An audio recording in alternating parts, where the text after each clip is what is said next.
Okay, I hear you. Oh, jeez! This is me, 10 years ago, in line for the midnight release of Alien Isolation at a GameStop. Hey, remember Sunset Overdrive? That was an Xbox exclusive. Now, only a year earlier, I actually had to renege on a pre-order of Colonial Marines with that cool statue. But this time around, I wasn't going to let a 5.9 from IGN detour my enjoyment of a sneaky game based on the original Alien film.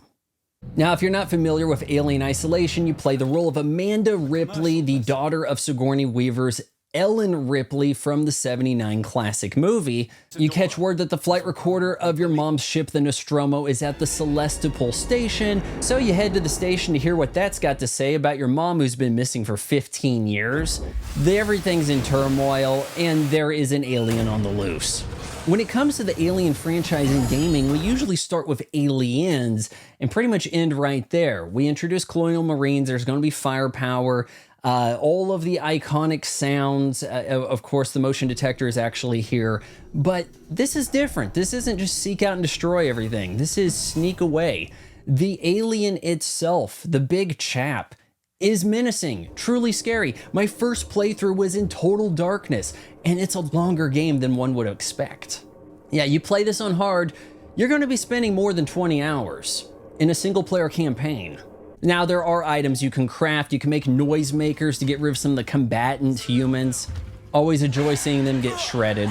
But you also have some abilities to fight off the alien, never really able to kill the alien in combat. And that's important.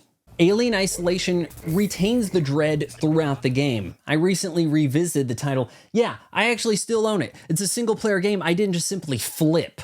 Now playing on the Xbox Series X with FPS boost, we are enjoying 60 frames per second, and now that I have an OLED HDR TV, the HDR in this, auto HDR, man, the explosions, the fire, it just really comes alive now.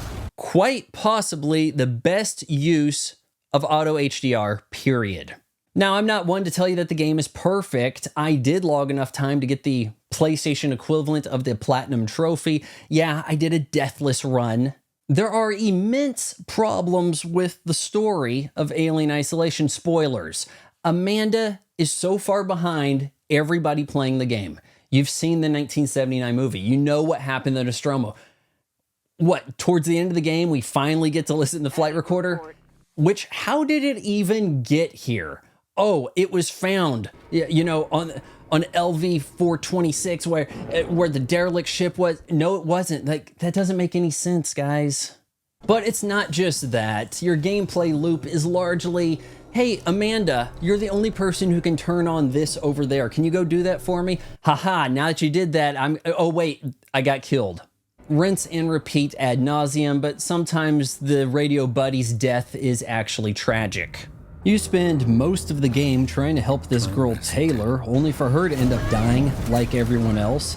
So you've essentially played a game in which you accomplish nothing. No, seriously, if Amanda had just stuck the welding instead of traveling to space that day, everything would have played out the same. Gameplay-wise, and you're not going to hear this from anybody else, but the lack of legacy sticks on this title is one of the reasons why I had to drift away from my 19 years of playing like GoldenEye. I am just not the gamer I used to be because so many titles don't support the control scheme I used for so very long. I still can't snipe in Overwatch. I understand Alien Isolation is not strictly FPS, but it is first-person survival horror. Occasionally, you do gotta aim at somebody. Taking this to 60 frames per second makes it look less like the '79 film, which if you're playing Alien Isolation, you are really taking in the atmosphere. That's the true star. We have done everything to remind you of Ridley Scott's Alien. Of course, there are freezerinos, the padded walls, the pipes. We even have a drinking bird. On celebrating the 10th anniversary of Alien Isolation's release, SEGA had a surprise announcement for the community. A sequel is in the works, to which I really hope that they just take their time with it. I unfortunately don't see a whole lot that can be done with this franchise further than what we got with Alien Isolation. I mean, come to think about it, Aliens, the sequel to Alien, transformed from a horror film to more of an action film. And since then, we always have the Colonial Marines. We have their guns. It's a seek and destroy game. We can't do that with Alien Isolation and still feel the survival horror. So what are we going to get? Probably more of the same with just better graphics? I just think we've hit a brick wall here. What, is Amanda going to get picked up by a ship? They're going to have aliens also. Oh, but they have a king alien and he can speak perfect English. How do we expand on the mythos of Alien as a franchise without stepping on the toes of the established? But you know what? Maybe more of the same with even prettier graphics is enough.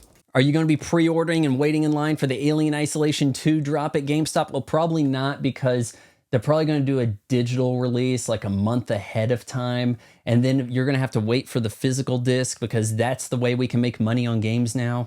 Hey, it's Vaughn's mom again, so I just wanted to remind you that instead of buying Vaughn's weird pictures online in various states of undress, you can just bookmark his Amazon affiliate link, and then when you shop Throw It on Amazon, he gets a few pennies here and there.